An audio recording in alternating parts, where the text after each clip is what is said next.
Hello, everyone. Good morning and welcome to this illustrious panel at the Brooklyn Book Festival. I am Olivia Rutigliano, your enthusiastic moderator. And before I begin and introduce these wonderful panelists, I would like to let you know that books by these authors, a sample of which you can see on the table in front of me, can be purchased from Books on Call NYC. That's Books on Call, C-A-L-L, NYC, where the authors will also be signing immediately following this program. That's one of the areas just out front. Authors, at the conclusion of this program, please go directly to your signing tables. Additionally, and this is for all of you, at the conclusion of this program, we ask that everyone leave their seats immediately so that the next audience can be seated. If you would like to tell any of these incredible authors how much you appreciate their works, you can do so at the signing table. Okay, housekeeping is done.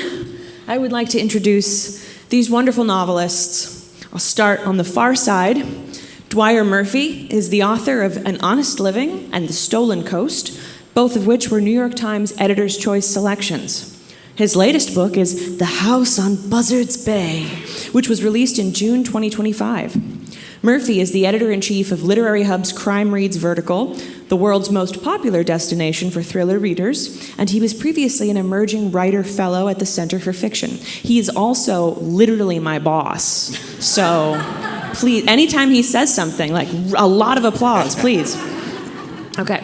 Next, we have Joyce Carol Oates, who is a recipient of the National Humanities Medal awarded by President Barack Obama, and the National Book Critics I always get this wrong. The National Book Critic Circle's Ivan Sandroff Life Achievement Award. I practiced that in the mirror this morning and it still didn't stick. The National Book Award for Fiction, the Jerusalem Prize, the Prix Femina, the Chino del Duca World Prize, and is a 5-time finalist for the Pulitzer Prize. She has written some of the most enduring... Yes! Joyce is not my boss, but you should also feel free to applaud heartily.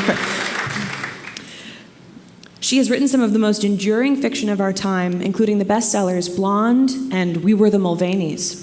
She's the Roger S. Berlind, 52, Distinguished Professor of the Humanities Emerita at Princeton University and a member of the American Academy of Arts and Letters. In 2024, she won the Raymond Chandler Lifetime Achievement Award given to, quote, a master of the thriller and noir literary genre, end quote. Fox is her newest novel, but don't let the title of the book deceive you. She loves cats more than any other animal, so... And directly to my left, we have the great S.A. Cosby, a New York Times best-selling writer from southeastern Virginia, who is the author of All the Sinners Bleed, which was on more than 40 Best of the Year lists. We give it up for that, too. Including Barack Obama's. As well as the Edgar Award finalist Razorblade Tears and the Los Angeles Times Book Prize winner Blacktop Wasteland. He has also won the Anthony Award, the ITW Thriller Award, Barry Award, McCavity Award, BCALA Award, and Audie Awards, and has been longlisted for the ALA Andrew Carnegie Medal for Excellence. King of Ashes is his latest book. Please give it up for S.A. Cosby.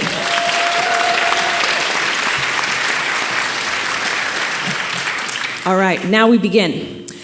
For those of you who have never seen a panel with me before, I'm just going to give you a very brief walkthrough of what it's going to be like. First, we have a serious literary discussion.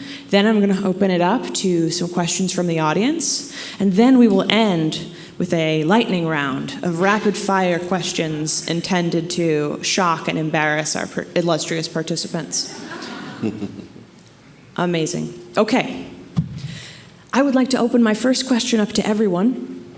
This is the crime panel at BKBF, but it has an additional unifying title, Ghosts of Yesterday.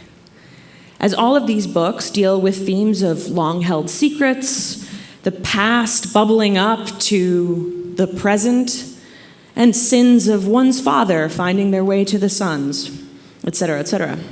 I'm curious what drew you all to these themes and how you chose to explore them in these novels versus some of your others, for example. I think we should start on the end with Dwyer and then work our way back towards Sean. Does that work for you guys? Okay. Sure. Yes. I'll start because I have a very specific and relevant answer, which is I didn't plan on having a ghost appear in my most recent novel. And then I went to the library one day and I was finding a collection of sort of Gothic stories that had been printed, I think it was in the 1970s. And I came across a story of Joyce Carol Oates that just completely enthralled me. And I feel a little guilty, and I'm not even going to name what story it was or what detail I used.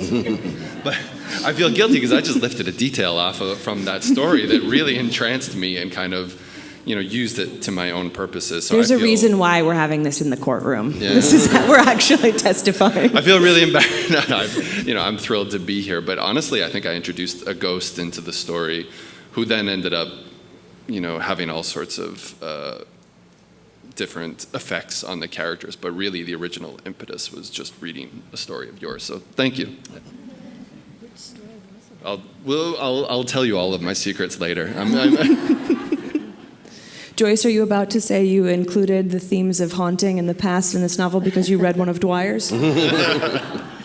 I'm just curious what it was. Well, how can I answer that? I think like most writers, I'm really haunted by some stories and the characters. I'm particularly haunted by settings. So the cover of my novel it's really set in a kind of green area, not a park, but a wilderness area where people go to hike, and they walk their dogs and so forth. And there's a marshland. It's all in New Jersey and South Jersey.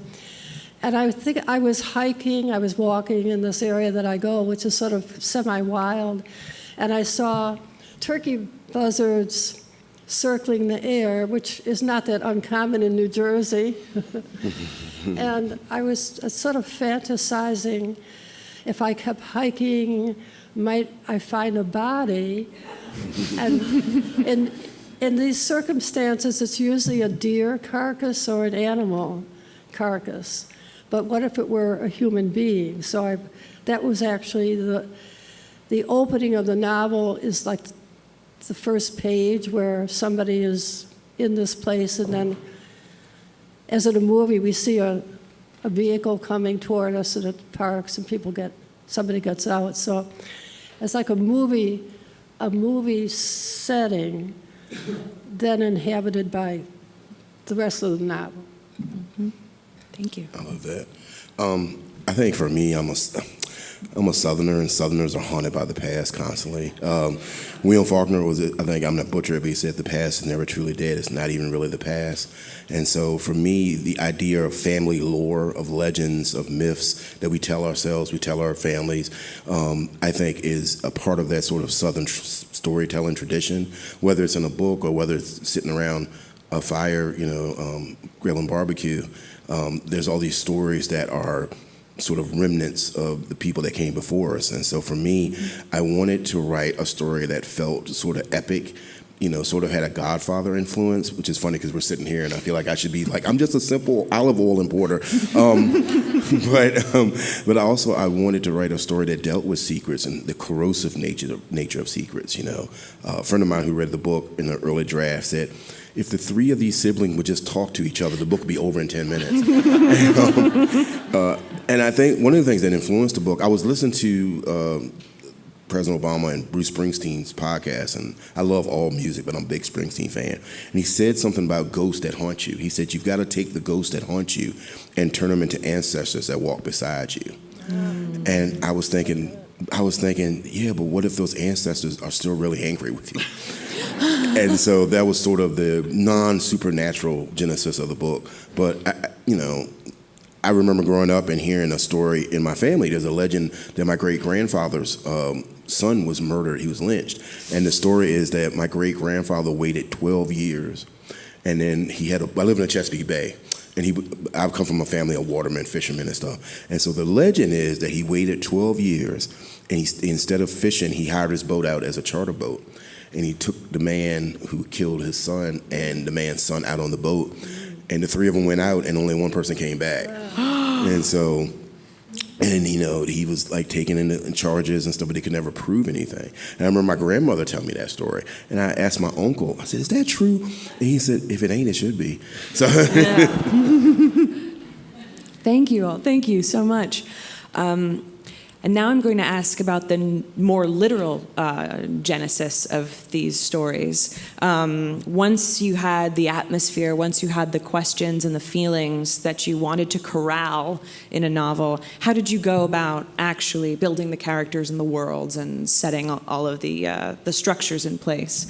Do you guys like the order we're going, and we just continue with Dwyer and go down? Okay. Sure. Yeah. The beginning of this, for me, this is a story I've been sort of trying to get more comfortable telling, but basically I had been at a wedding in France with a group of friends that I had been very close with once and was no longer. And one evening I was walking up beside a ravine up a little mountain in France with my wife and my best friend. And my best friend at the time, he suddenly fell to the ground and had a complete bout of what seemed to be vertigo or a panic attack. And when we finally dusted him off and he was able to explain himself, he said he had been overcome by the certainty that in that moment my wife and I had brought him there to kill him, and that we had brought him there specifically to kill him to get off. It was a psychosexual game that we were playing. And I have no idea what I was putting out into the universe that could possibly have given my best friend this impression. And, maybe I should have mended that friendship, but instead I just turned it into a novel and sort of just took all of the characters directly from life and put them at a different house on Buzzards Bay. Tried to capture that same energy. That's so strange. That's the only correct answer. If you've read the book, it's the only answer that makes sense. Thank you, Dwyer. Joyce. Well, my novel is set at a prestigious prep school that's in South Jersey. And it is sort of based on a real person. I say that hesitantly because the character in the novel is not that person, but the person in real life was a pedophile. He did these things. He was a middle school teacher who was very popular. And I knew about the things that he had done. I'd actually read about it. But in real life, he wasn't treated with much justice. I mean, he just sort of got away with it. So in my novel, I'm imagining Mr. Fox, who's that very popular, handsome middle school teacher with whom girls fall in love because they just are so smitten with him. And boys admire him too. And he does meet a different kind of fate in my novel. But I think more broadly, I'm interested in this phenomenon of a whole community or an institution enabling and protecting pedophiles and maybe people who are corrupt, like in government, where people are getting away really with terrible crimes, especially pedophilia. And it's basically because they've been enabled by a whole network of people who won't acknowledge them for their own reasons. So it's kind of a complicated answer, but Mr. Fox is based on someone. He is not literally that person, but he does the things. Mm-hmm. Mm-hmm. So my mother passed away in 2021, and I have an older brother, and she would always tell me to take care of your brother, make sure he's okay. And it was sort of an inverse of what you usually think as a family dynamic. And we had a confrontation about something. And after the confrontation, we smoothed it over and everything, because, he's my brother, I love him. I can talk about him, you can't. But anyway, after we smoothed things over, he said something to me. He said, I know I'm a problem. I know you get tired of me. And I thought about how we're given roles in our families, right? Like, you're the responsible one, you're the fun one, you're the one nobody trusts to cook potato salad at a cookout. And so I really wanted to sort of delve into the sibling dynamics and the understanding of that you can love people at the same time. You can also feel like there's a weight around your neck trying to hold the family together. I also used to work in the funeral industry. And I went to a crematory to drop off a body one day, and as you do. And I was asking the guy who ran the crematory. It just popped in my head. I said, "You ever had anybody come in here and like offer you some money to get rid of a body?" And I expected him to say no or no. He said, "Yeah, it's happened 3 times." And I was like, "Seriously?" He said, "Yeah, 2 of them were a local motorcycle club." And he said one of them was just a guy that I knew from school. And he said, "If something happened and I came here, would you help me?" And the guy said, he told him, "No." And then it just started spiraling in my head, because fire as both a metaphor and as a practical way of getting rid of a body is probably better. I've been writing mysteries for a long time. I've thought of a lot of ways to get rid of bodies. I've chopped people up in wood chippers. I put people in crab pots and let the crab, because crabs eat everything. I've buried a person under. I buried a person at the bottom of a grave and put a coffin on top of them. But something about the beauty and simplicity and the power of fire really struck a chord in my head. So I tried to marry those 2 themes together in the book, and it ended up being really dark, like super dark. I cried writing the last 30 pages. I did. It was so, and that's the first book of mine. Like I've written books where I've had a kid serial killer, and I've had people get run over by cars, and nothing bothered me. But the last 30 pages of this, it was intense. So.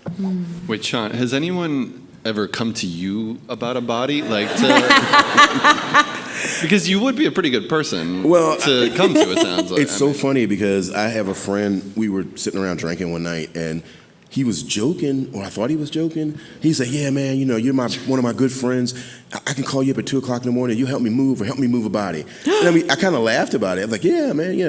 And he's like, "Seriously, though, like, if I needed that, you would do that, right?" And I said, "Man, let's have another drink. Just like, let's move on from that line of questioning." Well, that's awesome. This panel is over. No, I'm just kidding. All right. I'm going to continue on this lighter note for a moment. Dead bodies and all that. I thought of this next question because of Dwyer's book, but this applies to everyone. When I read your books, I realized just how much.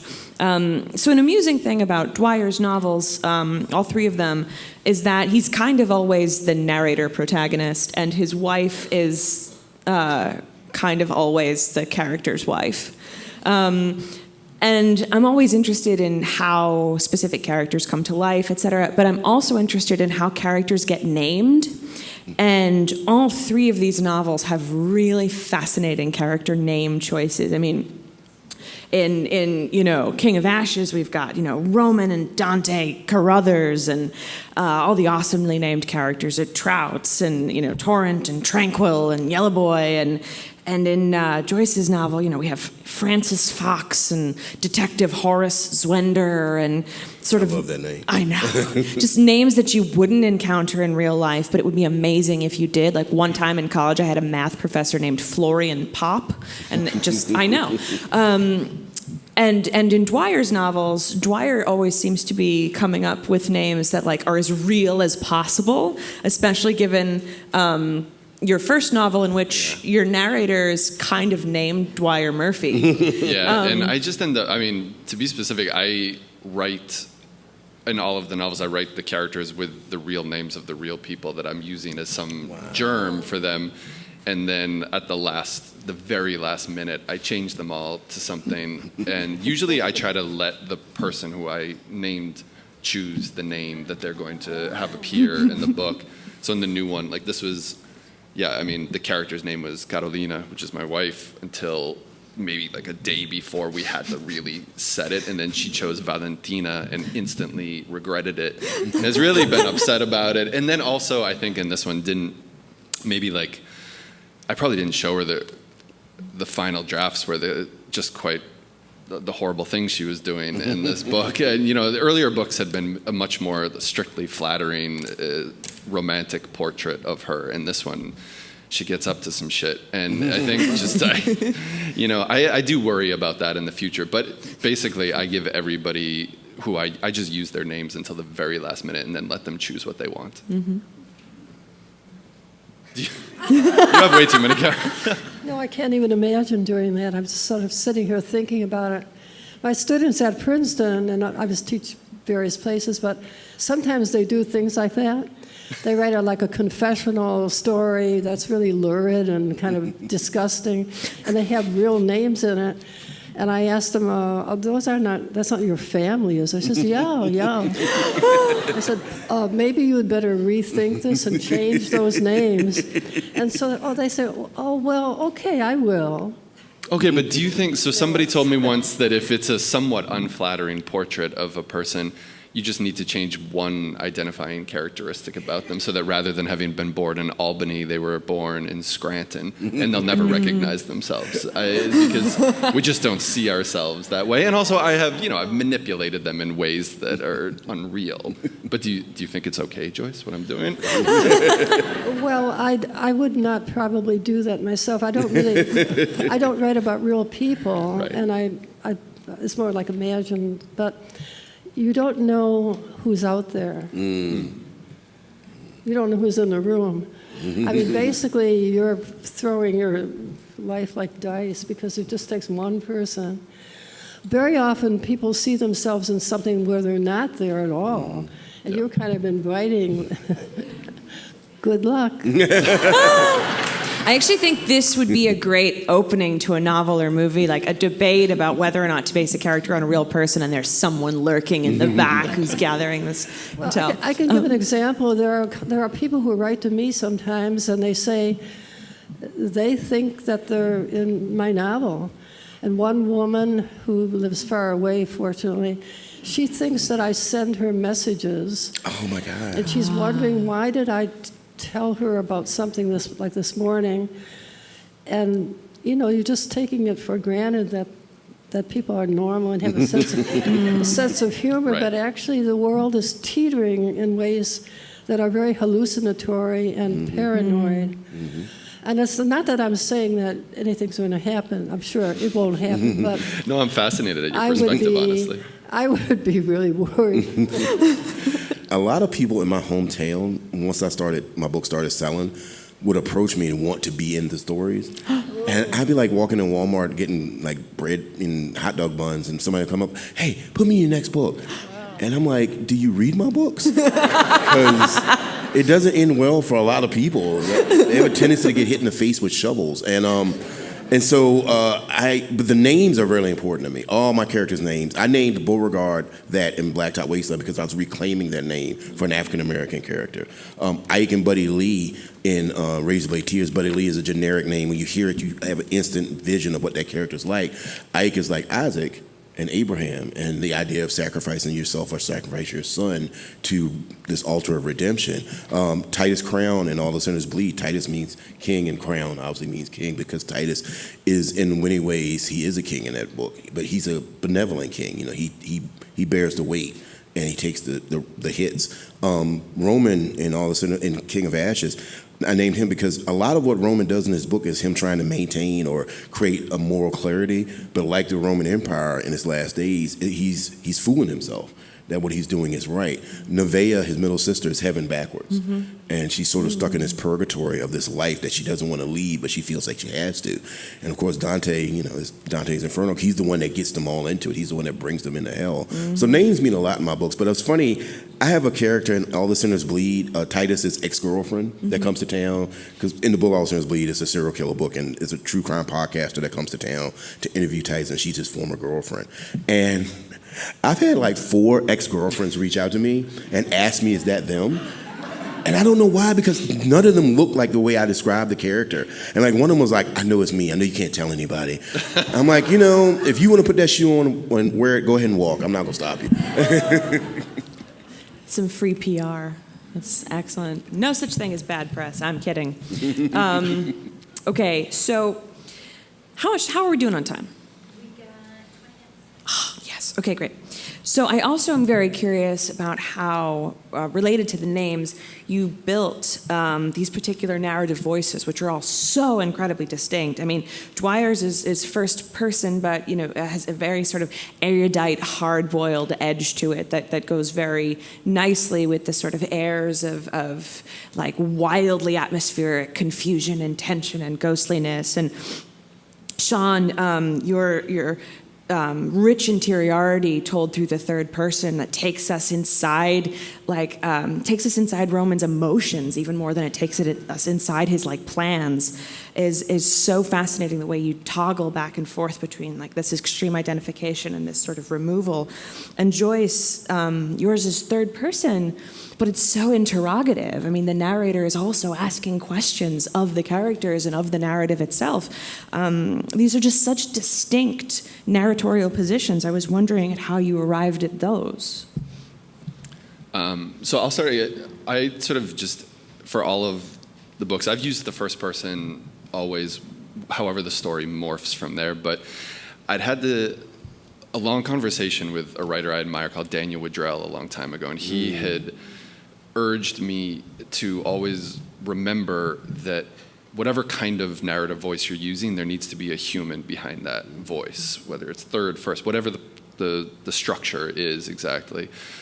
And so I think that I try to imagine, I force myself to imagine that whatever strange or lurid things I want to discuss in the book, I was trying to imagine that I'm sitting at a table in a bar or a restaurant trying to tell this story to somebody and trying to remember that there is a person here that I am trying to entertain or, provoke, elicit some reaction from, and put that into, until the voice of the story has that conversational tone, I can't get comfortable with it, and I can't use it for anything. It does me no good until it feels like it's a conversation.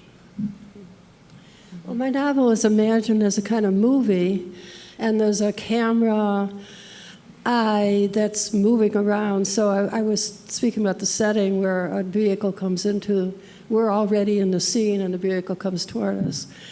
So each chapter is like a scene in a movie, and the characters who are in the scene could be the prism through which that story is told. It could be third person, but it's not really third person restrictive. It's like omniscient. So there's always a camera that's looking at the people. They're acting. I think my feeling about our lives is that we're all entrapped in a kind of ongoing film. We're in scene after scene after scene. We think that we're speaking spontaneously, and I guess we are, but we have no idea where the script is leading us.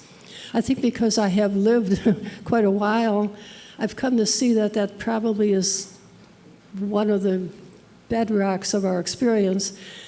We're being propelled somewhere.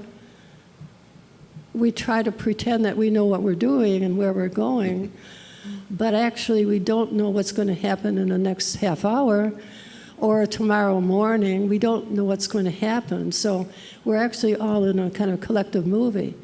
So the novel is a whodunit. The reader is the person who's looking at it and trying to search out the clues, as people in the novel too are trying to understand who had killed Mr. Fox. But the reader is the one who puts it all together.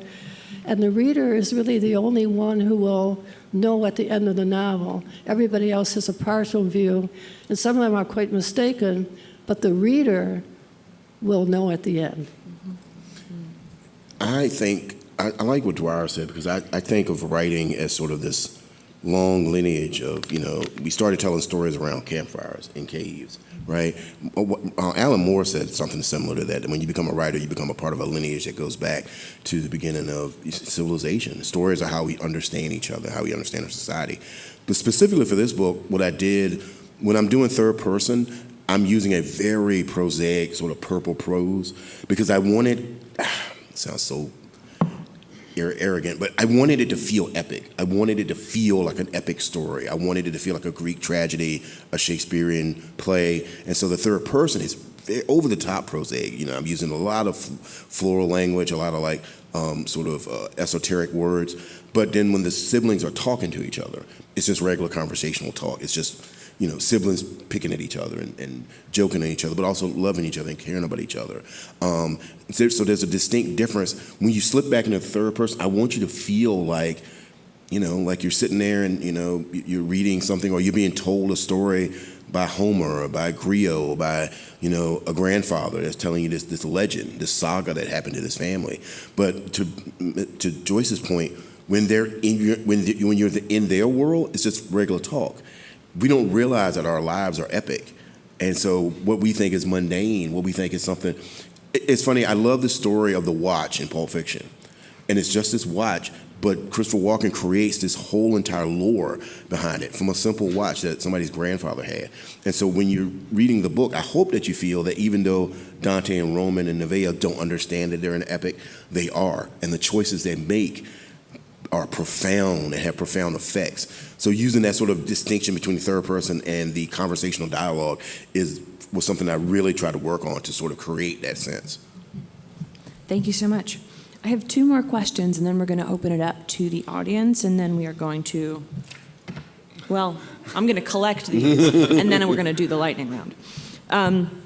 Okay, so speaking of this grandfatherly inheritance, and by the way, this is an incredibly Shakespeare. This is one of the most Shakespearean things I've read in a long time. So you pulled that off completely. But the panel named Ghosts of Yesterday also taps into what you were just saying, Sean, about the sort of grandfatherly lineage of stories. And I'm also very interested because these specific books all have a very clear, in my mind, narrative progenitor, sort of among all others. I mean, you mentioned, Sean, the Godfather as a sort of ancestor for King of Ashes, and Dwyer has discussed that the house on Buzzards Bay is what if the Big Chill were a gothic melodrama. And Joyce is sort of hard not to read Fox as an inheritor of Nabokov's Humbert Humbert. So I'm wondering, obviously all stories can be compared or connected to or suggested to have been inspired by other great stories. That's what storytelling is. Everything's interconnected. But I'm curious about your specific thoughts about the texts that inspired these wonderful novels. Dwyer? Yeah, it's funny that I guess you say texts, and I know you're using it in a bigger term because a lot of this for our generation is movies and TV shows and other things that are informing it, not just books. So yeah, I think that I end up going on jags where I watch certain directors over and over. I was watching a lot of Lawrence Kasdan stuff at some point here, and so this did end up just becoming The Big Chill, but with a body that wasn't Kevin Costner in a coffin. But this is a body that dropped. So that was the primary text. And now that you mentioned Humbert Humbert, I just want to move it over to Joyce because I am curious about the texts that informed this book too. If you want to share with us some of them. Well, it is a good question. To be honest, I was using a kind of cinematic experimental structure. I've written about girls and women being the victims of sexual predators quite a bit.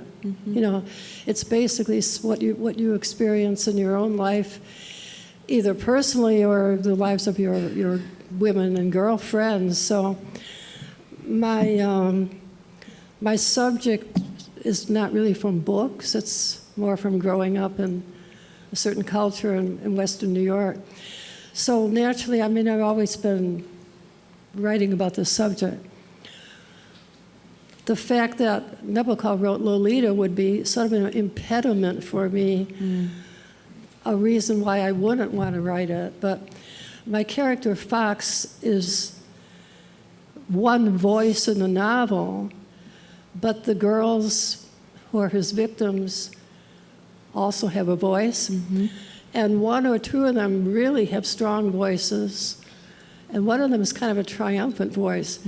So it wasn't really that I was thinking about Nabokov. I was sort of thinking about the whole history of passivity. Girls are expected to be kind of victims and not complain and not even talk about things. And just the fact that I would give them a voice and give them some agency in the novel, to me, springs from life rather than a book.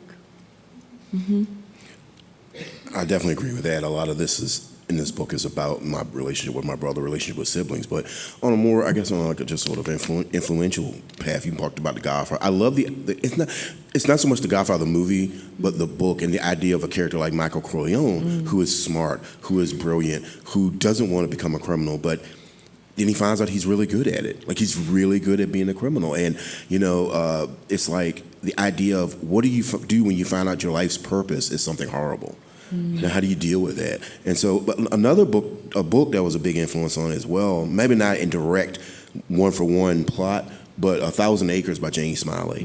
This idea of sibling relationships, this idea of bonds that are tested and broken again and again, because nobody can hurt you. Nobody knows you like somebody you shared a womb with, and nobody can hurt you like somebody who you shared a womb with. So that was a big influence as well. Like I mentioned Shakespeare, and I love Shakespeare. I love tragedies, and this is definitely tragic. And so a lot of that was a big influence. But then also there was a movie a couple years, well, God, I'm dating myself, a movie called History of Violence by David Cronenberg. And there's a line in there where Ed Harris asks Viggo Mortensen's wife, you ever ask yourself why your husband's so good at killing people? And it's this idea of like, who are we? Like, I'm fascinated with identity. Like, who are we versus who we present, the public face, the private face, and the true face. And then just, it's funny because Dwyer said it, and I'm thinking about it as he said it. Also, The Wire was a big influence on this. Like, it was a huge influence. Omar's definitely, I think Torrin and Tranquil are the two halves of Omar split, and their names are oxymoronic. And so I read a lot, not just crime fiction, and so a lot of that sort of works its way into my work. Thank you so much. In the interest of time, I'm going to turn my final question into a lightning round question and open things up to the audience. Does anyone have some questions they would like to ask one or all of our wonderful panelists? Hi, S.A. Cosby, or I guess I should say Sean, since we're being Would you be familiar. okay standing up also so we can see? Of course. You can call me Sean, it's all right. Thank you. That's what my mama called me. Okay, my question for you is, if you were on a desert island and you were stuck there, what is the book you're bringing? Well, first I'd bring a boat, then I'd bring a boat. Oh gosh, like just one. Can I give you three? Just okay. Light in August by William Faulkner, Devil in Blue Dress by Walter Mosley, and Darkness Take My Hand by Dennis Lane. I'm turning this question over to the other panelists as well. 3 books, Desert Island. Dwyer? No, I don't know. I can't think of that. Was good, fast thinking that you had there. No, I can't even imagine what I would bring. Something probably epic too. I don't know why, but that's where my mind goes. Is that I would want some kind of epic story and something that had been passed down over generations that felt like a cultural connection. A lot of pages that you could origami into some sort of signal to helicopters above. Joyce, just out of curiosity? Yeah, I take my favorite books, which I would love to just read and reread. Moby Dick, Ulysses, and collected poems of Emily Dickinson. Show off. Next, do we have another question from the audience?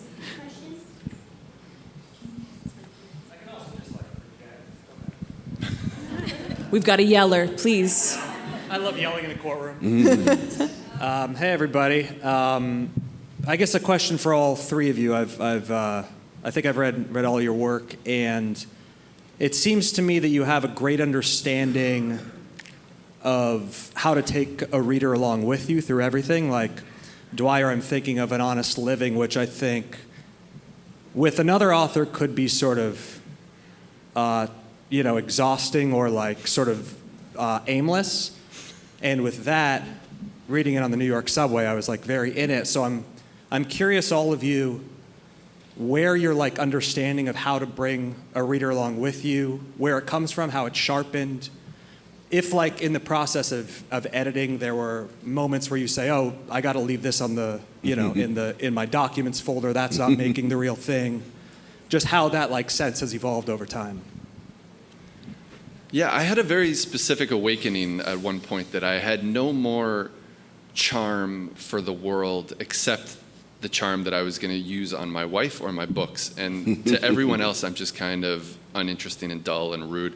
And I think that I just decided that I was going to try to preserve all of that and pack it into this. So I do genuinely feel like a less interesting, less genial person since I started writing. And I think that that's because I honestly feel like I put all of that into the books and tried to use whatever. I used to be a litigator, and I never was in this courtroom, but in this courthouse before. And I think I probably took all of the old tricks I developed as a litigator and took them away from my interactions with the world and put them into the books. As Dwyer's employee, I can agree with this. No, I'm just kidding. Totally kidding. Please don't fire me. Joyce. Well, I imagine a plot, characters meet, they intersect as we do in life. Something evolves out of their meeting, the 2 people, 3 people, someone within a family. And I see where that will lead. Definitely there's a plot. People will be changed. Something will truly happen. And by the end of the story or the chapter or the novel, there will be a trajectory that comes to a conclusion. So I guess it's just the storytelling that Sean was speaking of, which is natural in our species. Pretty much the same thing. I usually, when I write a book, if I'm enjoying the story, I'm pretty sure the reader is too. If I'm having fun writing it, even something really dark like this, if I'm having fun putting the pieces together, moving the pieces around, right, I think I don't say everybody, but for me, there's a moment when you're writing a book where you have a good line, right? Like that's a good line. And when you hit that moment, that's the moment for me when I realize, okay, not everybody's gonna like this, but hopefully some people will like it. Some people will read that line and feel the same way I felt when I wrote it, And so there's this idea that those lines, you stack enough of them up together, they create an interest in the story. They create a connectivity in the story, And sometimes it's quote unquote badass line. There's a line in All the Sinners Bleed where Titus is breaking up a bar fight, and this guy that wants to come over and re-engage in the fight, and Titus says, "Don't come over here. Ain't none over here for you but regrets." And so when you write a line like that, you're like, "Oh, that's good. That's good." And so I feel like when you're getting those lines and they pop up in your head like that, it's like, okay, the story has teeth. It can eat. And people will join you for that meal. So. That feels like the right Oh, yeah, answer to me too. If you're having fun, he's breaking up a bar fight. if you're having fun, then probably the reader's having fun with it too. That's a good way to just gauge it. Thank you so much. We only have 2 minutes, so I'm going to turn it over to the lightning round. Any additional questions for our wonderful authors, you're welcome to ask them directly to the authors at the signing tables. I apologize. I know there are a lot of wonderful questions that we didn't get to deal with for the sake of my silly game. But, okay. This is for everyone. You're about to walk into a really tough bar full of dangerous characters. Which of your own fictional characters would you like to have by your side and why? Sean. Oh, man, all of them. Joyce? Well, I did once write a novel called Zombie about a serial killer, so I guess I'd bring him. Sure. My wife is the toughest person I know by Fair. Yep. for sure. HBO is making a biography of your life. Who plays you? Dwyer. Steve Buscemi. Joyce? I really can't answer that. I can't wish that fate on anybody. It's me. Sean? Brian Tyree Henry. Very cool. Okay, who Because is... people tell me we look alike. Well, he's a great actor, so. Who is the one person in the world you most want to read your book? Joyce. And then everyone. Well, my next book I would like to read myself because I haven't written it yet. Dwyer. I'm going to say Lawrence Kasdan now. Nice. Yeah. Sean. Oh, man. Bruce Springsteen. Cool, very cool. You win an all-expenses-paid trip throughout Europe for a month, but you have to take along one of your most villainous characters. Who do you bring? Dwyer. I'll take any of the characters that I've killed off in the books. I would be fine as a travel companion Okay. for them. Yep. Very confident. Joyce? The most villainous? Yeah, one of the worst characters has to be your travel companion. I don't want to go anywhere near those people. I would take Torrent because I feel like that would maybe it would make him not be so sociopathic if it exposed him to European architecture. Look, Torrent, here's the Eiffel Tower. Exactly. That's called the Colosseum. Don't shoot me. All right. What book in the whole world do you wish you had written? Sean. Darkness Take My Hand. Awesome. Joyce? That's really a difficult question. I suppose it's between Ulysses and Moby Dick. Dwyer? Any of Elmore Leonard's books, I would love to have written like Very- that. Very cool. There's a situation where you're all involved in a heist. What job on the crew are you? Dwyer? The guy who like loses control, but in a performative way to like scare everybody. Cool. Very cool. Joyce? I'm in the getaway car and I'm leaving. Very nice. Very nice. Sean? I want to plan it, but then it'll be like in a normal heist movie, something will go wrong and I'll have to drive. Got it. Yep. Okay, your next novel has to be the setting of one of the other two novels. Your choices, Cape Cod, the American South, or South Jersey, but you can't choose your own. Where's your novel set, Dwyer? I'll take Sean's for sure.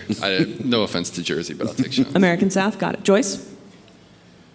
I guess I have to take Sean's. I don't know what the alternative is. Sean? I'd like to do Cape Cod because I've never been there, and I imagine it's pretty fancy up there, so I like to kill some folks up there too. All right. Last question.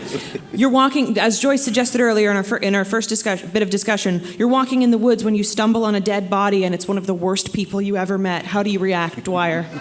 I'm gonna call Sean now, obviously. Joyce? Should I just do the standard liberal thing, calling 911 and hoping for the best? Very kind of you. Sean? I mean, I might chuckle a little bit. Very nice. Thank you all so much for coming to this wonderful panel. Please give our wonderful authors a round of applause.